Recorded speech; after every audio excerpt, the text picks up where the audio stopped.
Le projet du Papillon Source Méditerranée, dont l'amorçage est prévu en France et au Maroc, a pour enjeu de fournir un modèle de développement social, environnemental et éducatif, puis de fédérer les efforts de nombreux acteurs du changement positif, présents dans l'ensemble des pays de l'espace méditerranéen et au-delà. Il s'agit de développer collectivement des cités multifonctionnelles, fantaisistes, conceptuelles, expérimentales et à vocation sociétale. Le Papillon Source Méditerranée, c'est au préalable 20 cités autogérées banques alimentaires, prévues dans l'ensemble du Maroc, de la Méditerranée au Sahara, et un parc à thème, centre de recherche pluridisciplinaire, dans le département de la Charente, en France. L'initiation et la mise en place de ce consortium est un mécanisme puissant, capable de mobiliser un très grand nombre de ressources intellectuelles, de bonne volonté et de cœur, puis de garantir la pérennisation des résultats atteints. Des connexions de coopération transnationales et transgénérationnelles seront créées entre les rives de la Méditerranée et bien au-delà, outrepassant les différents conflits culturels et politiques, ainsi que les spéculations idéalistes, par la mise en place d'événements fortement rayonnants.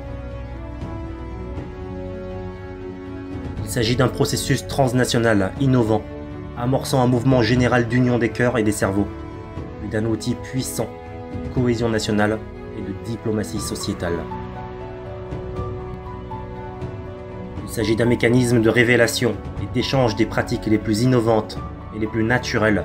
par le regroupement d'un grand nombre de spécialistes, chercheurs, inventeurs et artistes positifs, tous visionnaires, altruistes et porteurs d'espoir, mais également par l'usage permanent du biomimétisme dans de nombreux domaines.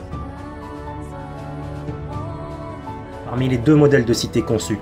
les cités autogérées banques alimentaires seront des cités jardins-forêts sanctuaires, à la fois régénératrices sur le plan environnemental et le plan humain.